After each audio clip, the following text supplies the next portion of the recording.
In Tragedy, a true crime podcast, we discuss missing persons cases, violent crime, and other sensitive topics that may be difficult for some listeners. Listener discretion is advised. Our show is a place where every story matters and every voice deserves to be heard. To support this podcast, you can subscribe at www.tragedyaTrueCrimePodcast.com for early access to new episodes. And join our Facebook community, Tragedy, a True Crime Podcast, for updates, discussions, and ways to support the families we feature. Welcome to Tragedy, a True Crime Podcast. I'm Elisa. And I'm Michael. Today we're joined by Nicole Brooks, Hailey's mom. Nicole has been living every parent's worst nightmare since the day her daughter disappeared. She isn't just here to revisit painful memories. She's here to speak for Hailey, to keep her name alive, and to make sure her story is never forgotten. Nicole, thank you for trusting us with your voice and with your daughter's story, and welcome to the show.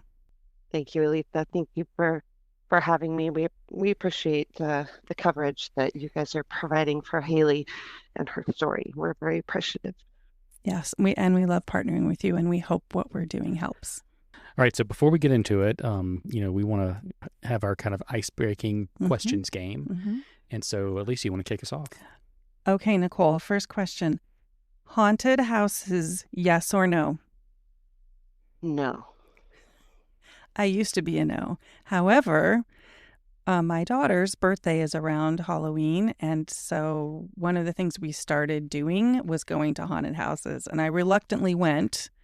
Right, Michael? Mm-hmm. And over time, I was like, oh, it's actually kind of fun, but I didn't get to that right away. So, Michael, do you want to talk about how that was for you originally? Yeah, haunted houses are one of my favorite things because it's not even for the haunted house, honestly. It's because Elisa and Emma are so terrified of them that when we go through it, Elisa wears me like a backpack. And and then what I often do is once I had an opportunity to break away, I'll break away and go down a hallway and just watch them try to get through it. Mm-hmm. And it's watching the terror on their face is one of my personal, my favorite parts of it, that entertainment. Mm-hmm. Yeah. That sounds like something my husband would do, and I would be livid. Mm-hmm. I have much too vivid of an imagination at nighttime to be able to. I will have nightmares. I can't do it. Yeah, too much for me. And I talk my way through it. I'm like, I see you. I know you're there. You're not going to scare. You didn't scare me. That's what I do the whole time. They still scare it every time. Terrible, terrible. Okay. Next question. What is a completely useless talent that you have? Gosh. A useless talent. I don't know. I can't think of any. Well, how about we go and maybe that'll spark something All for right, you. that'll help. Okay, Michael, go ahead. I was a project manager, and so I think that's pretty useless. That's your useless That's talent. my useless talent. I'm very good at it. That's your career. I don't like it, and I try to move on from it. I thought you were going to say something about being ambidextrous. Like I can do that one, but I thought the project management would be funnier because people will think that's a useless talent. Oh, that's definitely useless.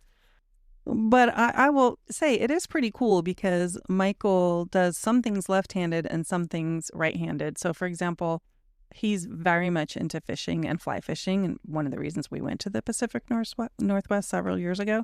So he taught me how to fish, but he taught me how to fish the way he fishes, which I guess is backwards from the way most people fish. Yeah, I fly fish left-handed. Mm-hmm. And so we have to turn reels around. And then my dad is left-handed.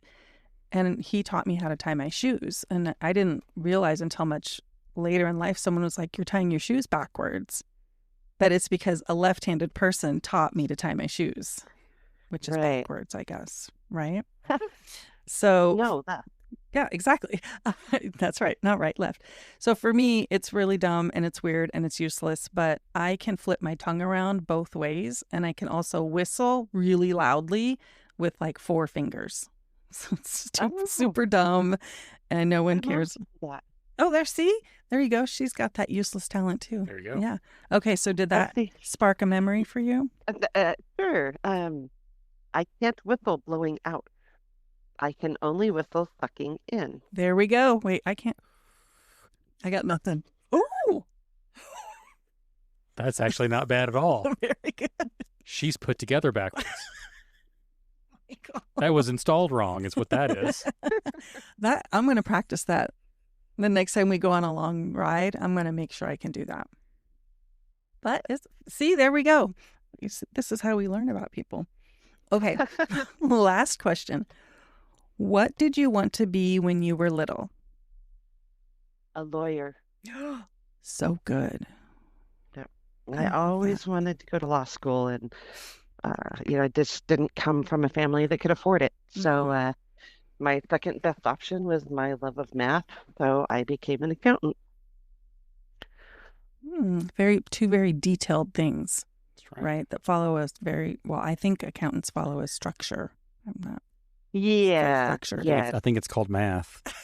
Math structure.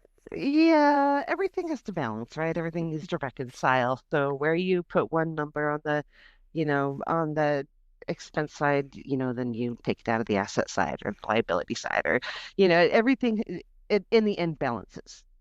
So, that strict making sure that everything is in the boxes they're supposed to be in.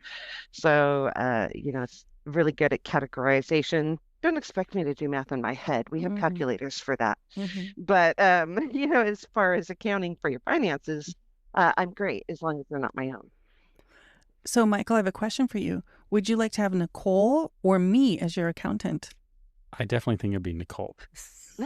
Why? Why can't I be your accountant? I think we probably shouldn't go into that on the air, but yeah, it's just definitely keeping track of money is not your forte. And putting things in boxes and back where they're supposed to be and that kind of thing. So she's the same person that, when you open up the refrigerator, if you want something, you better check all the lids because they're probably not tight.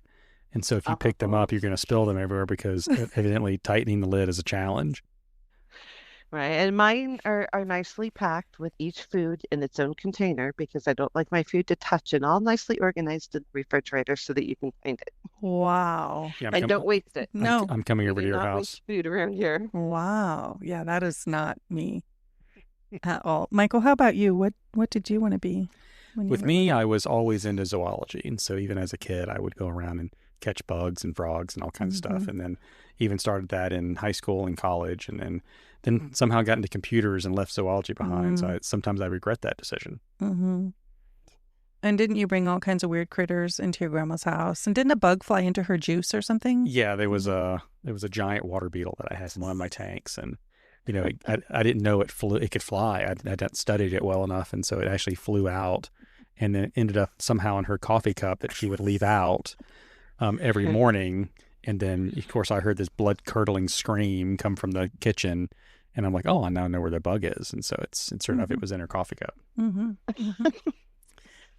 Sounds like Kayla is Hailey's oldest daughter that I have raised, and any kind of animals. Last week, my husband's mother is raising and releasing monarch butterflies, and now she wants us to buy milkweed that we can plant so it'll attract the native butterflies so that she can watch them go through the cocoon, and apparently this milkweed attracts them.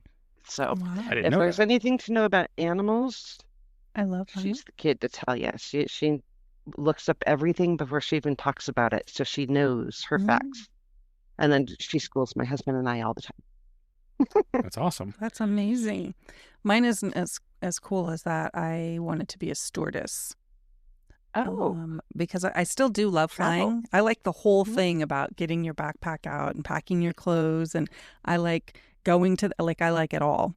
But I'm terrible at hospitalities. Oh no! I would have been a horrible stewardess. Yeah, she talks about I want to be a stewardess. I'm like, but you don't like people, and so that's gonna be problematic. I would have been the worst. I would have been great as long as people didn't need something. If they just wanted to talk and kind of stuff, that'd be great. But get me a pillow, I'd be like, what? It's right there. Right. your own. Exactly. So probably good that I didn't go in. Well, actually, I thought I was going to go into hospitality. My freshman year of college, I went to University of Denver to do hotel and restaurant management. Yeah, Nicole, you got to hear this. This is my favorite part of the story. I'm not even going to let her tell it. I'm going to tell it. Well, Would you like to know why she didn't go into that? And why is that? She didn't go into that, but the classes were too early. It was at 7:30 in the morning. So she changed her major to go to 9 o'clock. I didn't want to get up that early. I was like, what? 7:30? That's silly. Yep. I didn't. Yes. Well, actually, I changed the entire school because that school I was going to was boring and I wanted to go to a fun school. So I completely transferred schools and did something completely different. Yes. Oh, Yes. So there we go. Okay. Good thing all Hilarious right. Tortoise wouldn't have lasted. All right. Well, thank you for that. I think it's good that we have a little joy because, this topic is hard to talk about. And obviously very personal for you. So thank you for kicking us off with a little bit of fun. We really appreciate that. Thank you. All right, so let's talk about Hailey. And we just want to give you an opportunity to tell people what you want them to know about Hailey. These are so hard. Where do I start? So Haley was born in Yakima, but we moved back to my hometown of Longview when she was very young. Uh, then moved back to Yakima and back to Longview. So back and forth on the east and the west side of Washington State. But we moved back to Longview when she was about in the seventh grade. And that's where we had stayed, for the rest of her youth. Haley was always a bit of a wild child. She just had a wild spirit, and we loved that about her. We embraced that about her. She was your typical older sister to her brother and sister, and loved to pick on them as the oldest, um, until I had married a man that also had three children, and she was no longer the oldest. And so got to kind of learn what it was like to get picked on. But, Haley grew up to be just very loving and very open. She fought fiercely for those that she loved and cared about. She, was kind and generous, sometimes to a fault. Um, I remember she was about 10 years old and I let her dye her bangs purple.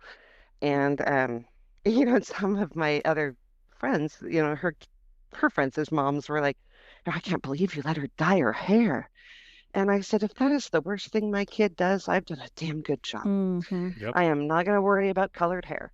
So, we embraced the fact that she just loved to be a little bit different. And it took her places and it allowed her to be creative. She was a very talented artist, a skill that I absolutely did not pass on to my child.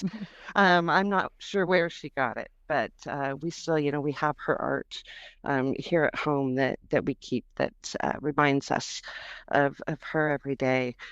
Haley had her struggles. She was not perfect, just like the rest of us.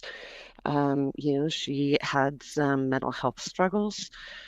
She had some trauma in her childhood. She had um, grew into some addiction struggles and had been in and out of some treatment facilities over the years.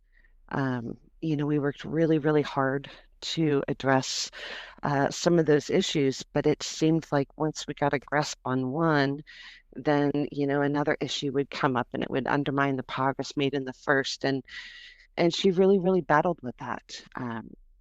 She battled with wanting to be the woman she knew she could be, and the woman that she was with the people that she loved and the people that loved her, but there was always this, monkey on her back, so to speak, that, inexplicably called her to, return to the cycle over and over again. And it made it really hard. It made it hard to, be in constant contact with her. It made her hard for, her children who she didn't want her children to see her like that.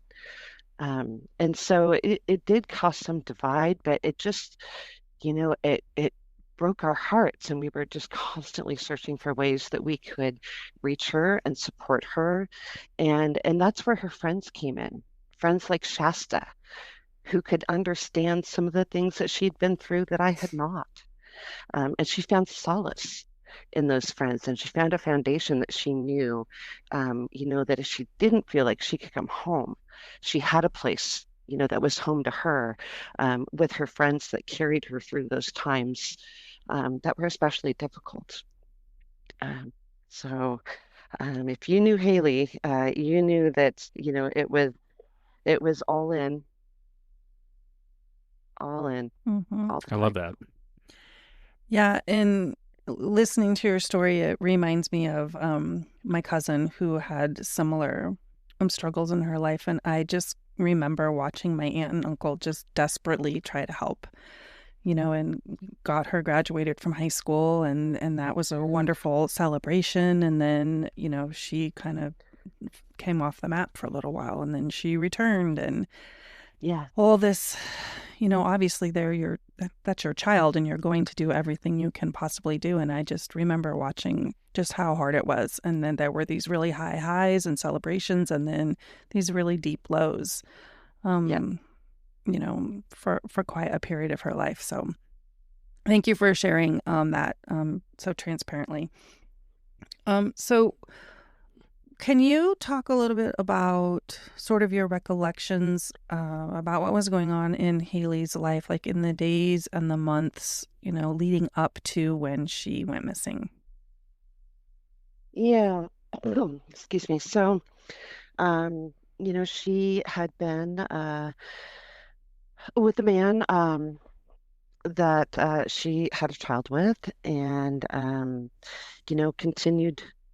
She got clean for a while, and she had a child and got to keep that child, and she was doing well, and she was staying clean, and they were making a life for each other. And we know that there was some legal issues. There was, a drawback into addiction. Um, and she ended up giving birth to another child. Um, and that was almost exactly 1 year before she went missing. And that was really the last time we were able to try to try to get her into, another treatment program. And so to say that we hadn't heard from her on a regular basis at that time, that wasn't unusual, because when she was using, she would try to stay away from her children, but she never stayed away from Shasta. She never stayed away from that core group of women. And so, when the holidays came and there was no word from Hailey, she hadn't reached out to wish the girls a Merry Christmas or a happy birthday. Um, we knew then that something was wrong, because even in the depths of her addiction, she would show up for those things. And that's when we realized that something had happened, and started sounding the alarm on social media at first. Um, hey, has anybody seen Hailey? And very, very quickly, um, things that were being said took a very, very dark turn. It was not very long, maybe 2 weeks, before rumors that she had been murdered, that she had been kidnapped, that she had been was being held as a sex slave. There were, um, you know, people coming forward with all kinds of street rumors and information. She was reported as a missing person in January of last year, where the Cowlitz County Sheriff's Office took the case and began trying to build a timeline of what had happened. And so that's kind of uh, how we got up to her being reported as a missing person and started the search for her. Are you aware of any evidence that was found that maybe could have ruled any of those? You talked about three potential scenarios, and I would imagine there were probably many more swirling around social media. But There were. when law enforcement became involved, were they able to rule any of those completely out or lean more towards one or anything like that? So we do know, and it's been confirmed that she was dropped off at a Chevron station in Lexington, which is on the outskirts of Kelso, Washington, where she was then picked up by Nick, and they drove to Rose Valley, which is on the other outskirts Mm-hmm. of Kelso, in the foothills. We're a big logging and paper mill industry area, and so we have a lot of timberland, state land, very wooded areas in this part of the country here. So what we know is they met with a third party at the bottom of Rose Valley Road, where Nick and that person proceeded to use drugs. It was stated to me that Hailey did not at that time. They were in a red truck, and when they parted ways with that person, they headed up Rose Valley Road to go mushroom picking. What we know is that Nick came out alone on foot, Without the um, Jeep, right? without the truck and Mm-hmm. without Hailey. Mm-hmm. We know that the truck was recovered up there before in the month of December. So before we realized Hailey was missing, and they found it was stolen and returned it to its owner, who is in Kent, Washington. My first question is, what happened? What happened to the truck? What happened to Mm-hmm. Hailey? This is a person who grew up in a small town called Tootle, which is ironically where my family's from. Mm-hmm. Nick and our family come from the same set of ancestors, brothers, the Finkus brothers from Tootle. Uh, his side of the family came from one brother, and my side of the family came from the other brother. So they were actually blood relatives. But we don't know exactly what happened to the truck. We do know that it was once the police had connected the dots, they did go get that truck and searched it. To my knowledge, there wasn't anything left in that vehicle that was usable at that point. Also, video footage from the minute marts, a lot of those only keep them for 30 days. So we didn't have, we had to rely on first-hand stories. And unfortunately, a lot of what we got was second-hand stories. People were too afraid to come forward, but they would tell someone else. And, and as much as information is valuable, it limits what the police can do. They have laws that they have to follow. They have, people are presumed innocent until proven guilty, right? So they can't just like go out and say, "Hey, buddy," knock on your door and say, "I heard that you did this." So there's a lot of frustration, where we feel like they're not doing anything, but we don't have enough information to, you know, to get them to do more.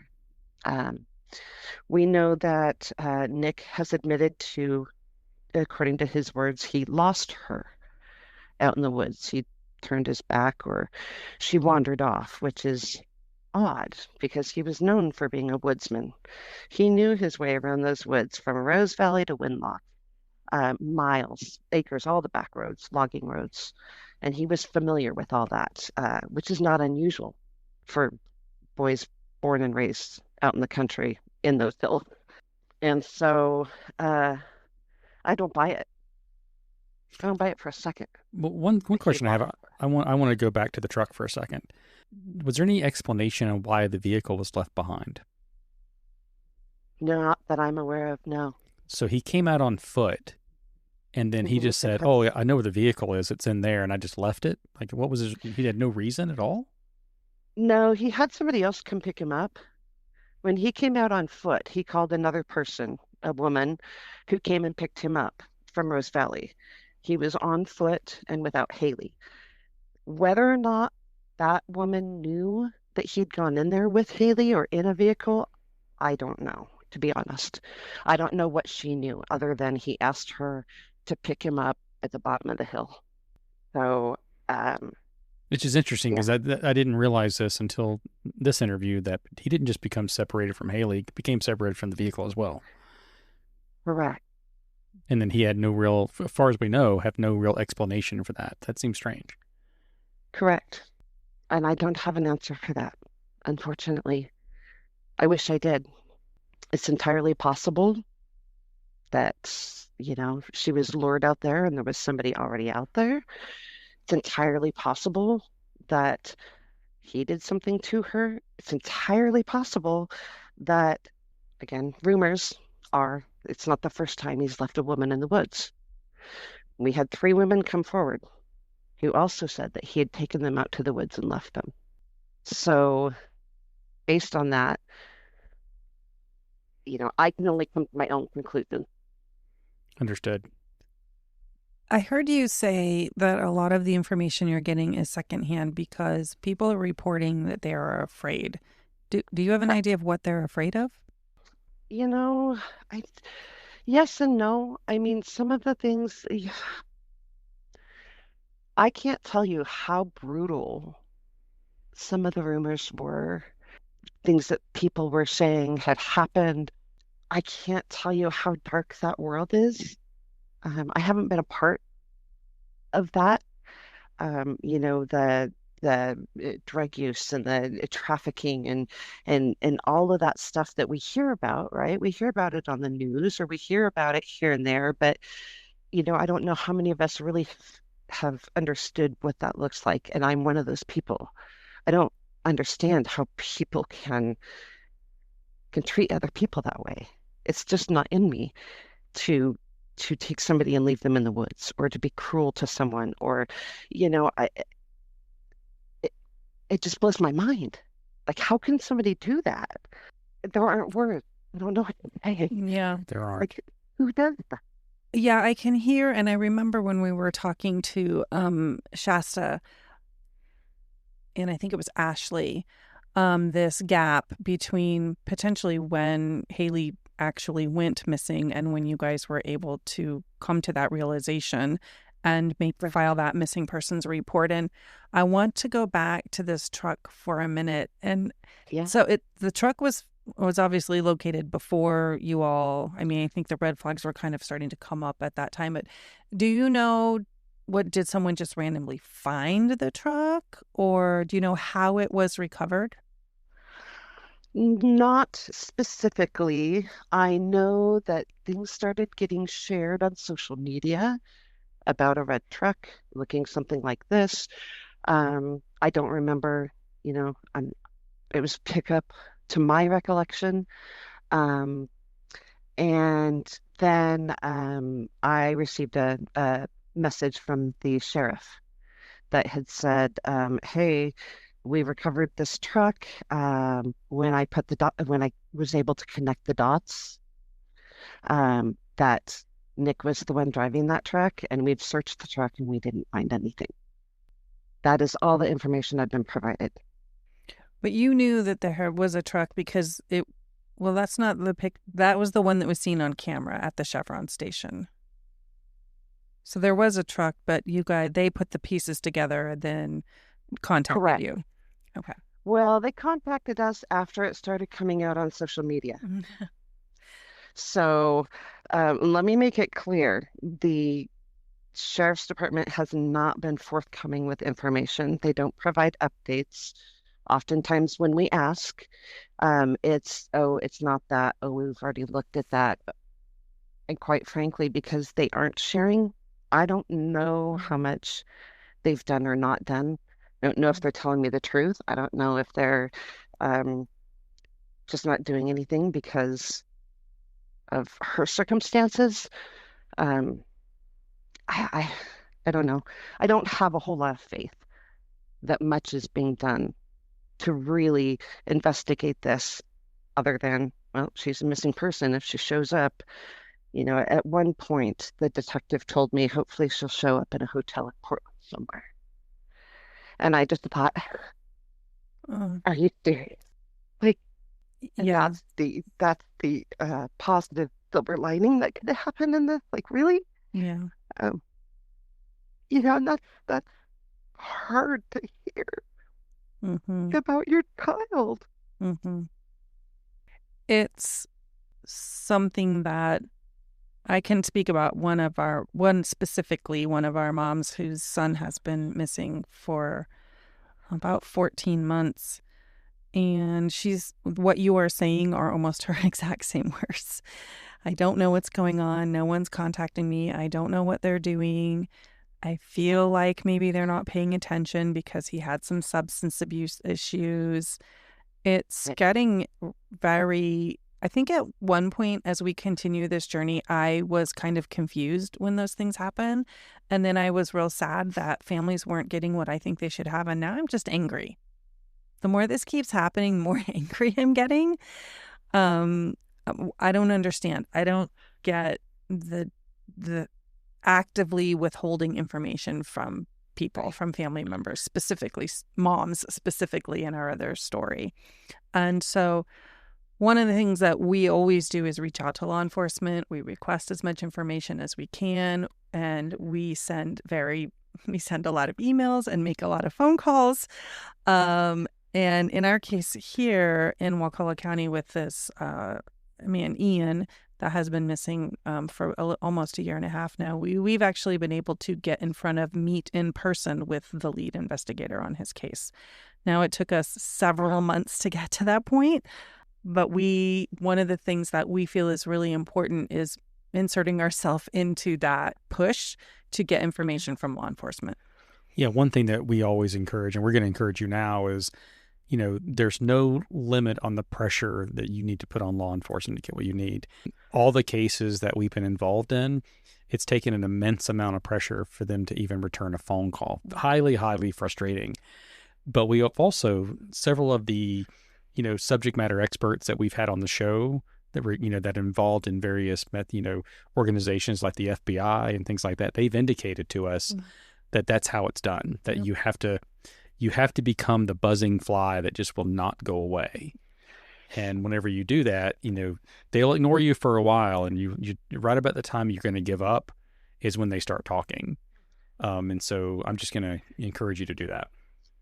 Well, and hopefully maybe this will get them to do something. I mean, step one. Yes.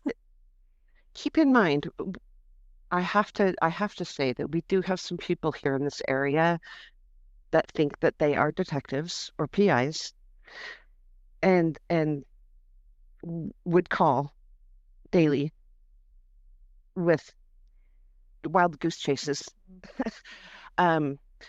which was very frustrating because it felt like it was impeding, things that we knew had already been done, but we didn't let the public know because, in any investigation, right, they want to keep some of those details so that it doesn't, what's the word? So that it doesn't hinder the prosecution by having all of the details out in the public, right? So I don't know how much is being kept because perhaps it stumbled into something else. Again, I don't know. And there's so many names and so many people that, well, this person and that person. For me, the only person that has said anything and who has said, yes, I was there with her was Nick. And so that's the only name that I'm comfortable sharing in public is that he said he went there. He said he took her there. He said he was with her and he said he left her. And right there for me means that he's got culpability here. People don't just go dump people in the woods. Like humans, it's just not natural. And What kind of evil would conduct somebody to do that?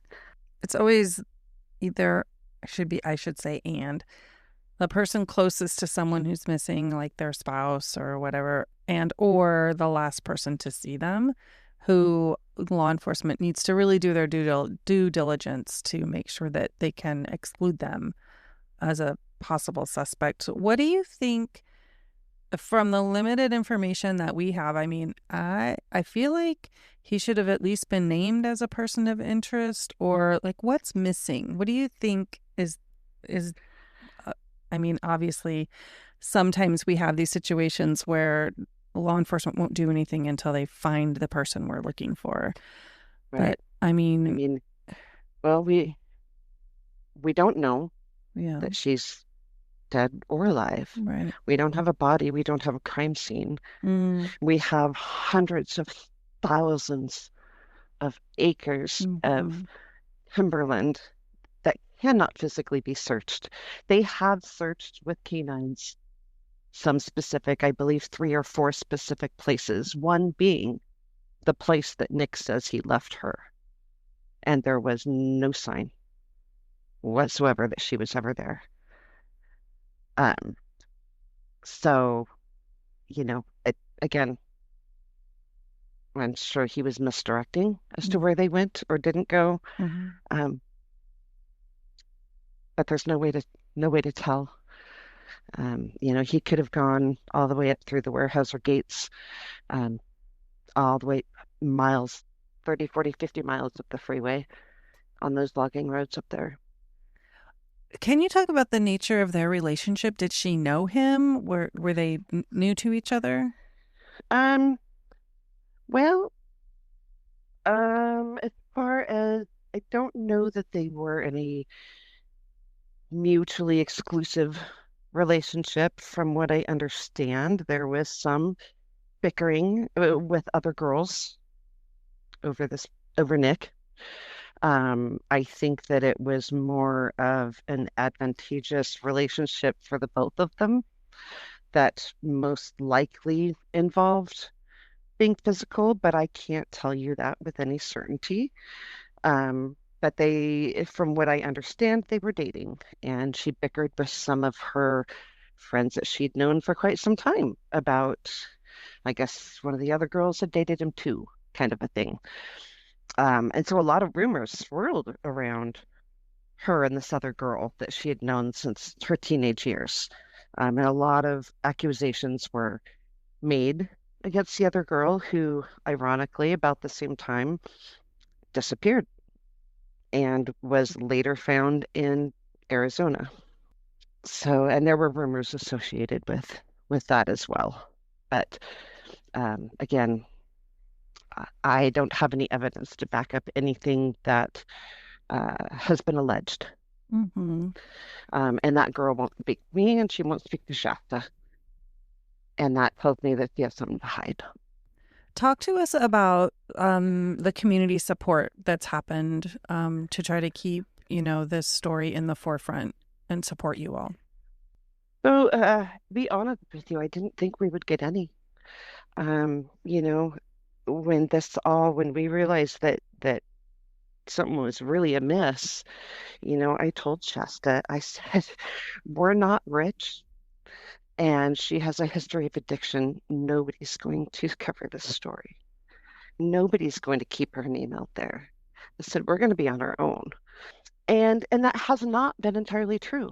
Um, KGW News out of Portland, Oregon, has done 2 interviews. The local newspaper, the Daily News in Longview, covered a candlelight vigil that we had for her 34th birthday there in Longview.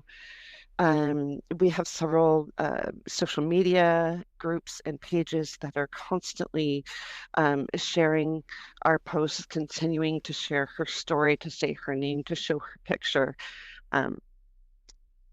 It's significantly more than I thought we would get. And we are incredibly grateful for that. And I believe the Facebook group is called Bring Hailey Home. Did I get it right? That's correct. Okay. Yes, Bring Hailey Home. So we want all of our listeners to make sure that they're joining that Facebook page. One, because the more people you have in there, I believe that you feel that support of people joining that group. And 2, because we've heard this story now a couple of times of someone close to Hailey and close to Nick who was actually found in another state. not even a close state. Like that's pretty far. And, we have listeners, well, in like every continent now except for Antarctica. Yeah. That's pretty much That's it. the right one. So, we have people listening all over. And, we want all of our listeners to join that Facebook page. And just keep your eyes open. I know that Shasta does an amazing job. She's sending us some T-shirts, which I'm really excited about. And we can wear our T-shirts all over the country, as a matter of fact. So, And we appreciate that. I mean, it is very possible that there are co-conspirators. There are people that could have left the area that we're not aware of that might say something in another state to another person, and that might be the piece that we need. And so just having this information out there, having her face out there, her name, her story, we don't know where that can carry. And we've seen social media do some amazing things, right? Like right now, that's what we have our hope in. We have a small fund for a reward. We have, I think $1,500 leading to information that would lead us to her. And unfortunately, that initially that led to a lot of wild goose chases, but it hasn't led to a lot. But we do have that available, and we have had people offer to match portions of what we've raised. And so hopefully that will continue to grow if, we do get viable information that helps us find her. And just so that we can name it for our listeners, we will always tell everyone that we speak to, if there is anything that we do that leads to us getting this reward money, we are not taking it. We will give it back. We give it to the family and to do what they want with it. So we're not in it to get that reward money. We're in it to give you hope and to help you get some answers. Thank you. Yeah, of course. Thank you. So as we kind of wrap up, is there anything that you wanted to share about Hailey that we did not give you an opportunity to talk about? Oh, this is the part where, a lot of people forget. In about 10 minutes, I'll say, "Oh, I wish I had said this." At the end of the day, Hailey is my daughter. She's my firstborn. We love her. We love her girls. Just 3 beautiful children that want their mother to come home. We truly feel that, she can still be out there. Some people don't believe that there is any hope, but I have to. I have to cling to the hope that she's still out there somewhere. And she needs to know that we're still looking, that we haven't stopped, and we haven't given up on her, and we won't until we're able to bring her home. You've been listening to Tragedy, a true crime podcast. Our purpose is to honor victims by sharing their stories through the voices of friends, family, and those whose lives were forever changed. If today's episode resonated with you, we encourage you to subscribe, leave a review, and share the podcast so these important stories continue to be heard. Together, we can preserve their memories and ensure their voices are never forgotten.